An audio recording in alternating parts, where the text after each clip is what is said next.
Hi everyone, welcome back to the channel study smartly with Jyoti. कल के lecture में हमने देखा कि जो एडवांटेजियस ग्रुप होते हैं सोसाइटी के अंदर वो किस तरीके से उनको एडवांटेज होता है सोसाइटी के अंदर। तो पहला, उनको अच्छा लाइफ चांसेस मिलता है, दूसरा प्रेस्टीज, और तीसरा पॉलिटिकल इन्फ्लुएंस। उसके बाद हमने सोशल प्रोसेस को समझने की कोशिश की, जिसमें हमें ने ये समझा कि जो सोशोलॉजिस्ट होते हैं वो सोशल प्रोसेस को एक अलग तरीके से समझना चाहते हैं। वो उसमें ये बताया गया कि जो सोशल साइंटिस्ट होते हैं या जो साइंटिस्ट होते हैं उनका ये मानना है, जो पॉलिटिकल साइंटिस्ट होते हैं उनका ये मानना है कि ह्यूमन का जो नेचर है वो आपस में कह सकते हैं, कोई बोल रहा है कि ह्यूमन नेचर जो है वो सेल्फ इंटरेस्ट ड्रिवन है, यानी वो सेल्फिश है। किसी का मानना है कि ह्यूमन सिर्फ सेल्फिश नहीं है बल्कि उसके अंदर सिंपैथी भी है। लोगों का ये भी मानना था कि ह्यूमन के अंदर जो है कन्फ्लिक्ट, कोऑपरेशन, कंपटीशन, ये जो है वो इंट्रेंसिक है, वो ऑलरेडी एग्जिस्ट करती हैं। लेकिन हमने ये देखा कि जो सोशोलॉजिस्ट होते हैं वो ना तो साइकोलॉजिकल बातों को ज़्यादा इम्फेसिस देते हैं, यानी ना तो ज़्यादा वो साइकोलॉजिकल चीज़ों को फोकस करते हैं और ना ही ज़्यादा जो है सो नेचुरलिस्टिक चीज़ों को फोकस करते हैं। वो चीज़ों को जो सोसाइटी में जैसे हैं, हमारे सोशल स्ट्रक्चर के अंदर जो चीज़ें जैसे एग्जिस्ट कर रही हैं, वो उन चीज़ों को पढ़ना और उन चीज़ों को के बारे में बताना ज़्यादा फोकस करते हैं। तो अब देखते हैं इसमें क्या बताया गया है।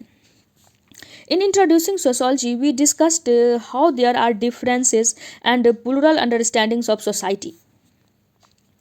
अभी तक हमने इंट्रोड्यूसिंग सोशोलॉजी में देखा, जो किसी भी चीज़ों को लेकर के सारे ही सोशोलॉजिस्ट अगर कहें, ये सारे ही सब्जेक्ट में हमें देखने को मिलेगा। जो भी सोशल साइंसेस के सब्जेक्ट हैं, सारे ही लोगों का जो है एक मत हो ही नहीं सकता। जहाँ भी सब्जेक्टिविटी आएगा वहाँ लोगों का कुछ का ओपिनियन अलग होगा, कुछ का ओपिनियन अलग होगा। सारे ही लोगों का एक ओपिनियन नहीं हो सकता है। ठीक उसी तरीके से हमें सोशोलॉजिस्ट के अंदर भी, सोशोलॉजी के अंदर भी सेम ही कंसेप्ट को लेकर के डिफरेंट पॉइंट ऑफ व्यू देखने को मिलता है। We saw how functionalist and conflict perspectives varied in their understanding of different institutions, be it the family, the economy, or social stratification and social control. Not surprisingly, therefore, these two perspectives seeks to understand this process a bit differently. यानी अभी तक हमने देखा, चाहे वो sociology का definition हो, कोई बोलता है सोशोलॉजी क्या है, स्टडी ऑफ सोशल फैक्ट्स। किसी का मानना है सोशोलॉजी क्या है, स्टडी ऑफ सोशल एक्शन। किसी का मानना है सोशोलॉजी क्या है, तो study of social system, study of social institutions, social behaviour. यानी सारे ही लोग सोसाइटी को ही स्टडी करना चाहते हैं, लेकिन अलग अलग लोगों का मानना है जो वो अलग अलग चीज़ों के पर्सपेक्टिव में चीज़ों को समझना चाहते हैं, अलग अलग तरीके से चीज़ों को समझना चाहते हैं। तो किसी भी चीज़ को लेकर के हमें एक मत सारे ही सोशोलॉजिस्ट के अंदर देखने को नहीं मिला। वो चाहे हमने अभी तक जितना भी कंसेप्ट समझा, चाहे हमने फैमिली के बारे में समझा, इकोनॉमी के बारे में, सोशल स्ट्रैटिफिकेशन के बारे में, सोशल कंट्रोल के बारे में, इसलिए ये भी कोई सरप्राइजिंगली कोई ऐसी बात नहीं होगी कि जो सोशल स्ट्रक्चर एग्जिस्ट करता है, जो सोशल प्रोसेसेस हैं, उनको लेकर सारे ही सोशोलॉजिस्ट एक मत पे होंगे, उनका एक ओपिनियन होगा। यहाँ भी हमें डिफरेंट ओपिनियन देखने को मिलेगा।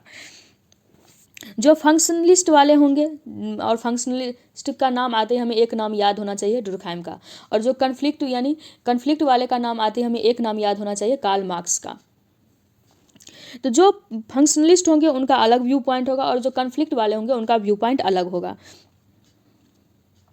Therefore, two perspectives seek to understand these processes a bit differently, but both Karl Marx, usually associated with the conflict perspective, and Emil Durkheim, usually identified with the functionalist perspective, presume that human beings have to cooperate to meet their basic needs and to produce and reproduce themselves and their world. यानी जो conflict वाले हैं और जो functionalist हैं, दोनों का ये मानना है जो ह्यूमन जो है उनको आपस में कोऑपरेट करना चाहिए ताकि वो अपने बेसिक नीड्स को फुलफिल कर सके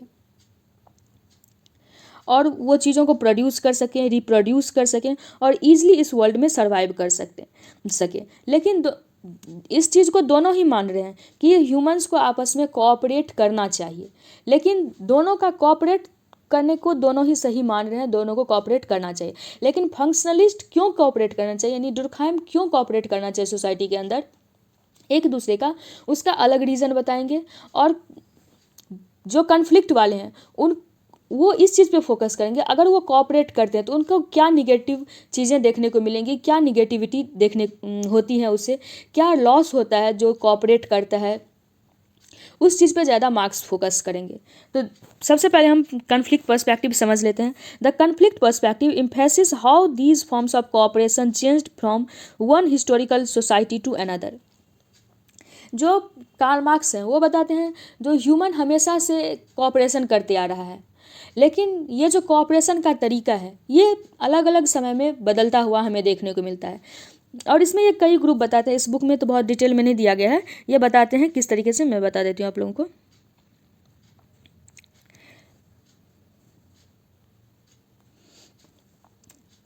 कार्ल मार्क्स बात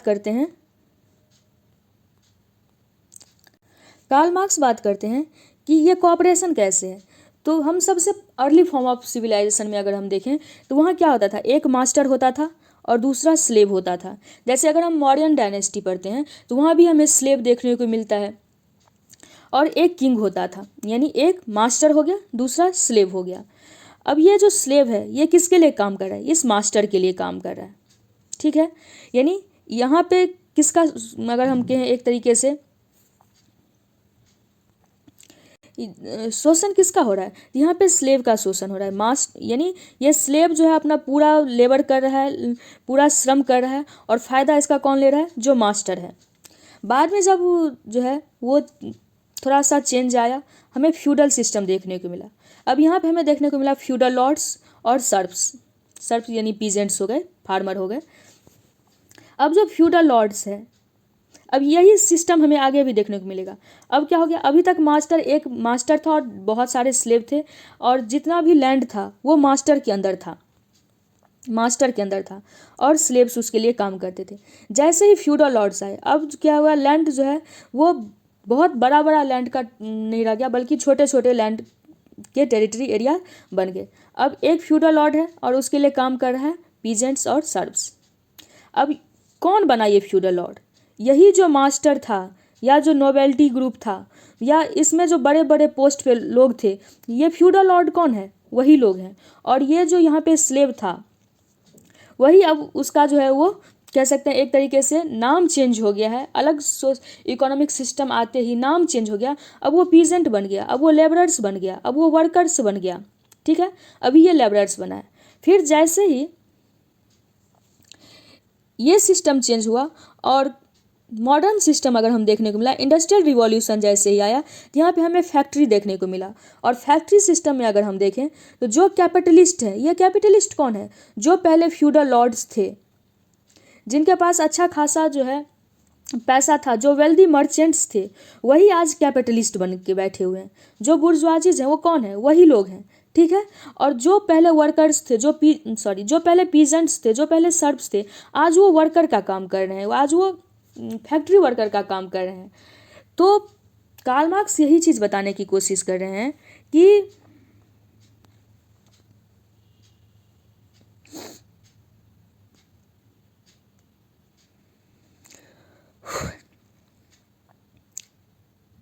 कोऑपरेशन का जो फॉर्म है वो अलग अलग समय में हमें चेंज होते हुए देखने को मिलता है। पहले स्लेव के रूप में कोऑपरेट कर रहे थे, बाद में सर्फ और पीजेंट के रूप में, उसके बाद वर्कर्स के रूप में हमें जो है कोऑपरेशन देखने को मिलता है। और कार्ल मार्क्स तो यहाँ तक बात करते हैं जो आने वाले समय में ऐसा होगा कि वर्ल्ड के जितने भी वर्कर्स हैं, चूँकि उनके अंदर जितना भी सिस्टम था, एक सिस्टम से दूसरे सिस्टम में क्यों आया, क्योंकि उनके बीच में कुछ जो है सो दिक्कतें थी, कुछ जो है कन्फ्लिक्ट एग्जिस्ट करता था, इसलिए टाइम टू टाइम सिस्टम को चेंज होना पड़ा, फॉर्म्स को चेंज होना पड़ा। तो जो हमारा जो आज का कैपिटलिस्ट सिस्टम है, इसके अंदर भी कुछ इंट्रेंसिक जो है वो कन्फ्लिक्ट एग्जिस्ट करती हैं वर्कर्स। और एक समय आएगा जब वर्ल्ड के सारे ही वर्कर्स एक हो जाएंगे, वो कैपिटलिस्ट के अगेंस्ट जो है आवाज़ उठाएंगे, और क्या होगा कि जितना भी प्रॉपर्टी है, जितना भी रिसोर्सेस है, उस पर सारे ही लोगों का इक्वल जो है सो हक आ जाएगा। और उसको वो बोलते हैं कम्युनल यूटोपिया, यानी एक तरीके से उनका ये यूटोपिया था कि सारे ही लोग इक्वल हो जाएंगे, कम्युनिज्म आ जाएगा पूरे ही वर्ल्ड में। चूँकि आज जो है सो इस थ्योरी को दिए हुए बहुत समय बीत चुका है, लगभग जो है सो 200 साल होने, यानी 200 साल तो नहीं हुआ है लेकिन एक 150 साल से ज़्यादा ही हो चुका है, क्योंकि कार्ल मार्क्स का बर्थ 1838 के आसपास हुआ था। तो लगभग जो है सो 150 साल से ज़्यादा हो गया है इस थ्योरी को दिए हुए, लेकिन आज तक हमें ये चीज़ें देखने को नहीं मिली हैं। तो ये जो कम्युनल यूटोपिया था, उनका मानना था जो ऐसा हो जाएगा, वैसा नहीं हुआ है। लेकिन देखते हैं इनका व्यू पॉइंट क्या था। For instance, it would recognize that in simple societies where no surplus was produced, यानी जब सिंपल सोसाइटी था, जब सरप्लस नहीं होता था, सरप्लस मीन्स होता है जितना चाहिए लोगों को सब्सिस्टेंस के लिए, जितना अनाज चाहिए उससे ज़्यादा प्रोड्यूस होना, जब सरप्लस नहीं था, there was cooperation between individuals and groups who was not divided on class और कास्ट और रेस लाइन्स। यानी जब सरप्लस नहीं होता था सोसाइटी के अंदर, सारे ही लोग, सिर्फ सब्सिस्टेंस बेस्ड एग्रीकल्चर होता था, तो लोग आपस में कोऑपरेट करते थे, सारे ही लोग उस लैंड पे वर्क करते थे और सबका लाइफ चल रहा था। वहाँ पे किसी भी तरीके के हमें डिवीज़न नहीं देखने को मिला, ना ही कास्ट के बेसिस पे, ना ही क्लास के बेसिस पे, ना ही रेस के बेसिस पे। But in societies where surplus is produced, और यानी जैसे ही प्राइवेट लैंड आया, जब लैंड सारे ही लोगों का था, इससे पहले वाले एग्जाम्पल में जब हमने देखा था, जब लैंड सारे ही लोगों से बिलोंग कर रहा था, तो वहाँ पे कोई एक व्यक्ति ऐसा नहीं होगा कि वो चाहेगा जो हम बहुत ज़्यादा जमा कर लें, बल्कि जितना हुआ सब आपस में बांट लो, सबका काम चल गया, बस हो गया। लेकिन जैसे ही प्राइवेट प्रॉपर्टी आएगा तो लोग चाहेगा कि हम अपने लैंड पर ज़्यादा से ज़्यादा प्रोड्यूस करें।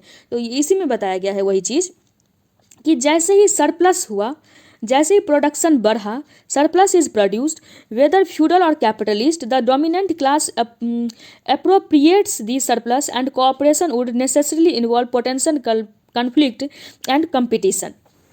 यानी जब सोसाइटी के अंदर सारे ही लोग इक्वल थे, जब सरप्लस नहीं था, सारे ही लोग सब्सिस्टेंस बेस्ड एग्रीकल्चर कर रहे थे, सारे ही लोगों का काम चल रहा था, तब जो है ये कोऑपरेशन ही सिर्फ एग्जिस्ट करता था। सारे लोग आपस में कोऑपरेट किए और जो भी हुआ आपस में प्रोड्यूस को बांट लिए।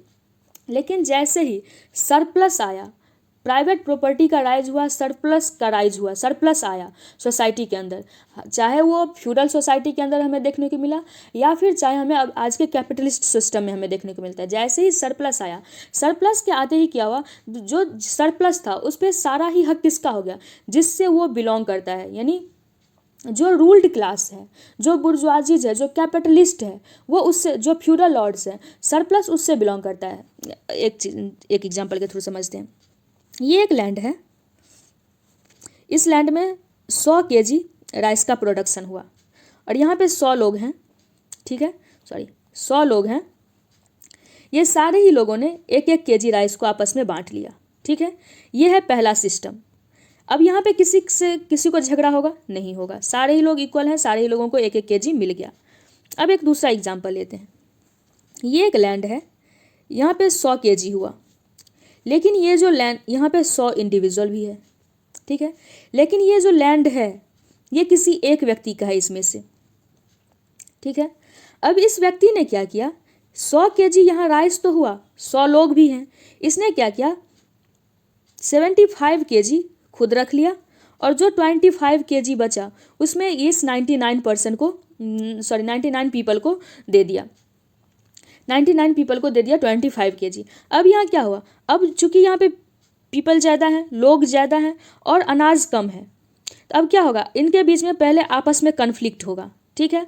अब इसमें से कुछ लोग होंगे जो कि चाहेंगे जो ये जो 75 kg है या फिर ये जो लैंड का एरिया है, इसमें से कुछ पार्ट हमें अलग से मिल जाए ताकि हमारा भी सब्सिस्टेंस चल सके, हमारा भी जो है वो ईजिली लाइफ चल सके। तो क्या हुआ, कन्फ्लिक्ट आ गया। ठीक उसी प्रकार से आज का जो इंडस्ट्रियल सिस्टम है उसमें क्या हो रहा है, जितना भी प्रॉफिट हो रहा है, इस सरप्लस को प्रॉफिट से समझते हैं, जितना भी प्रॉफिट हो रहा है वो किससे बिलोंग कर रहा है, वो जिसका फैक्ट्री है उससे बिलोंग कर रहा है। जो वर्कर्स वहाँ काम कर रहे हैं उसको तो कुछ नहीं मिल रहा है, उसको तो सिर्फ उसका वेज मिल रहा है।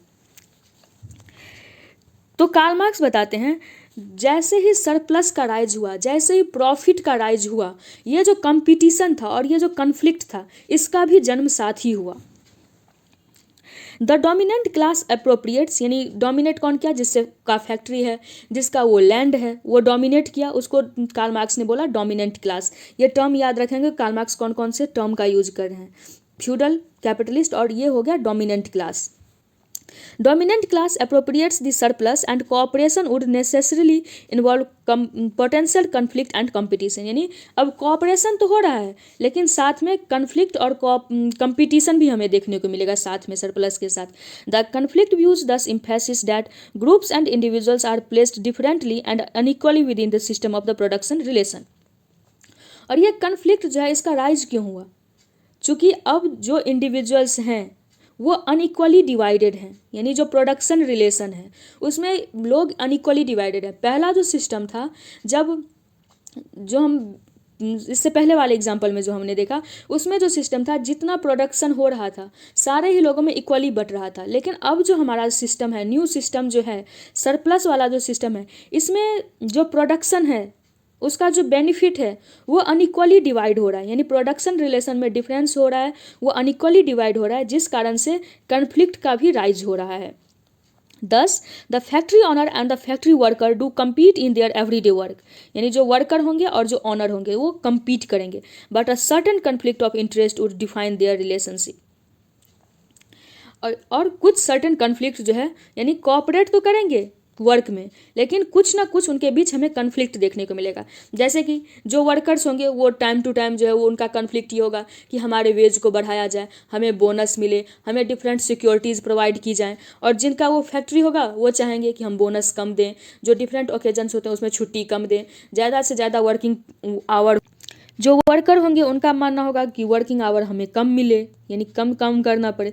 यानी उन दोनों के बीच में हमें कोऑपरेशन भी करेंगे कि काम चल रहा है, दोनों का जो है सो परिवार चल रहा है, लेकिन उनके बीच में कन्फ्लिक्ट भी हमें देखने को मिलेगा.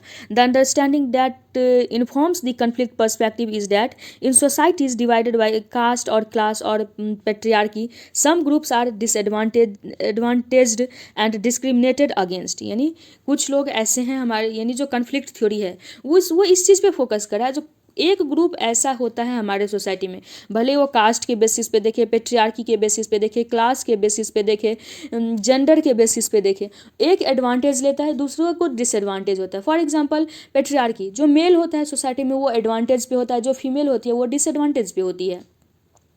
उनको पेट्रियार्की का जो है वो बहुत ज़्यादा सामना करना पड़ता है जो फीमेल होती है. क्लास के बेसिस पे देखें, जो वेल्दी लोग होते हैं वो एडवांटेज में होते हैं, जो पुअर होते हैं वो डिसएडवांटेज में होते हैं. इसी तरीके से हम रेस के बेसिस पे देख सकते हैं. अब तो रेस ज़्यादा मैटर नहीं करता है, लेकिन फिर भी मैटर करता है, कभी कभी ऐसे एग्जांपल्स हमें देखने को मिलता है. कलर के बेसिस पे हमें देखने को मिल सकता है. तो एक ग्रुप ऐसा होता है जो कि उसमें एडवांटेज लेता है, दूसरा ग्रुप ऐसा होता है जिसको कि उसका नुकसान होता है, उसमें उसका शोषण होता है, उसको डिसएडवांटेज होता है. Further more the dominant group sustain this unequal order by a series of cultural norms and often concern और इवन वायलेंस, कोअर्जन और इवन वायलेंस. कार्ल मार्क्स बताते हैं कि जो डोमिनेंट ग्रुप होता है, जो डोमिनेंट क्लास होता है, वो चाहता है कि उनका जो ऑर्डर है वो हमेशा वैसा ही बना रहे, वो अपने रुतबे को सोसाइटी में बना के रखना चाहते हैं. इसलिए वो जो डिफरेंट रिचुअल्स होते हैं, जो डिफरेंट नॉर्म्स होते हैं, जो लॉज होते हैं, वो उसी तरीके से बनाया जाता है जो भी नॉर्म्स होते हैं. कार्ल मार्क्स बाद में जो गवर्नमेंट सिस्टम है उसको भी क्रिटिसाइज़ करेंगे. जब हम धीरे धीरे और चीज़ों को समझेंगे तो हमें बहुत सारी चीज़ें पता चलेगी. फॉर एग्जांपल ये क्या बोलते हैं, जो लॉज होते हैं, एग्जांपल के ले लेते हैं, किसी भी कंट्री के अंदर जो रूल्स रेगुलेशन लॉज हैं उससे नुकसान किसको हो रहा है? जो पैसे वाले लोग हैं वो तो ईजिली जो है वो किसी तरीके से वो बच निकलते हैं. जो लॉ बनाता है वो तो कई केस में ऑलरेडी फंसा होता है, फिर भी वो बचा हुआ रहता है. लेकिन उस लॉ का नुकसान किसको होता है? जो इनोसेंट पीपल होते हैं वो ईजिली उस लॉ के ट्रैप में आ जाते हैं, वो उस लॉ में फंस जाते हैं. तो कार्ल मार्क्स इसी चीज़ को बोलते हैं. कार्ल मार्क्स बोलते हैं जो डोमिनेंट ग्रुप होता है वो अपना डोमिनेंस हमेशा बनाए रखना चाहता है, इसलिए वो जो डिफरेंट सोसाइटल रिचुअल्स होते हैं, नॉर्म्स होते हैं, कल्चर्स होते हैं, वो जो है सारे ही इंक्लाइंड होते हैं टुवार्ड्स द डोमिनेंट क्लास. और जो डिसएडवांटेजियस ग्रुप होते हैं वो सिर्फ उस चीज़ को फॉलो करते हैं, और उस चीज़ को फॉलो करने से उनको कभी भी बहुत ज़्यादा फ़ायदा नहीं मिलता है, बल्कि वो जो लॉज रूल्स रेगुलेशन है वो इसलिए बनाए गए हैं ताकि ये जो डिसएडवांटेजियस ग्रुप है वो हमेशा ही डिसएडवांटेज में ही रहें, ये कभी भी जो है सो उस सोसाइटी में डोमिनेट नहीं कर सकें. As you will see in the next paragraph, it is not that the functionalist perspective fails to appreciate the role of such norms or sanctions, but it understands their functions in terms of the society as a whole and not in terms of the dominant sections who controls society. लेकिन जब हम इसी चीज़ को functionalist perspective से देखेंगे, यानी conflict perspective में हमें क्या बताया गया, कार्ल मार्क्स हमें क्या बताते हैं कि सोसाइटी के अंदर एक डोमिनेंट क्लास होता है, एक जो है वो डोमिनेंट क्लास नहीं होता है, एक वीकर क्लास होता है। जो अब डोमिनेंट क्लास होता है वो सारे ही रूल्स रेगुलेशन नॉर्म्स कल्चर जो होता है वो अपने तरीके से बनाना चाहता है, अपने तरीके से उसके फेवर में इंक्लाइंड होता है, और वो चाहता है जो डोमिनेंट ग्रुप नहीं है, जो डिसएडवांटेजियस ग्रुप है, वो उस चीज़ को फॉलो करें। लेकिन जो फंक्शनलिस्ट पर्सपेक्टिव जो हम बाद में पढ़ेंगे वो इस चीज़ को इस तरीके से नहीं देखते हैं। जो एक डोमिनेंट क्लास है, सारे रूल्स नॉर्म्स जो हैं उनके टुवार्ड्स जो है वो इंक्लाइंड है, सारे ही बेनिफिट्स वो ले रहे हैं, इस तरीके से फंक्शनलिस्ट नहीं देखते हैं। बल्कि फंक्शनलिस्ट इस चीज़ को इस तरीके से देखेंगे, इस चीज़ को इम्फेसिस करेंगे कि जो रूल्स रेगुलेशन कल्चर रिचुअल्स हमारे सोसाइटी के अंदर एग्जिस्ट कर रही हैं, क्या उनके एग्जिस्ट करने से सोसाइटी को फ़ायदा है या घाटा है, यानी सोसाइटी को लॉस है या प्रॉफिट है। अगर वो रूल्स नॉर्म्स ना हो तो फिर सोसाइटी कैसा होगा, वो इस चीज़ को ज़्यादा फोकस करेंगे, ना कि कौन एडवांटेज में है कौन डिसएडवांटेज में है, वो इस चीज़ को फोकस करेंगे। तो मुझे उम्मीद है जो कन्फ्लिक्ट थ्योरी जो है, कार्ल मार्क्स क्या बताना चाहते हैं कन्फ्लिक्ट थ्योरी के अंदर, वो आप लोगों को बहुत अच्छे से समझ में आई होंगी। अगर चीज़ें समझ में आई हैं तो आप वीडियो को लाइक करें, चैनल को सब्सक्राइब करें, और अगर कोई डाउट है तो आप कमेंट सेक्शन में ज़रूर पूछें। और बहुत जल्द जो है इन सारे ही जैसे कार्ल मार्क्स का अलग अलग क्या व्यू पॉइंट्स हैं, क्या बोलना चाह रहे हैं, तो इस सारी ही चीज़ों पे हम एक डिटेल लेक्चर भी लाएंगे, जिससे कि हम कार्ल मार्क्स को अच्छे से समझ सकें। लेकिन क्लास 11th के बेसिस पे अगर हम देखें तो इतना चीज़ें जो है वो सफिशिएंट है समझने के लिए कार्ल मार्क्स के बारे में। लेकिन फिर भी अगर आप कुछ समझना चाहते हैं तो आप कमेंट सेक्शन में ज़रूर पूछें। Thanks for watching.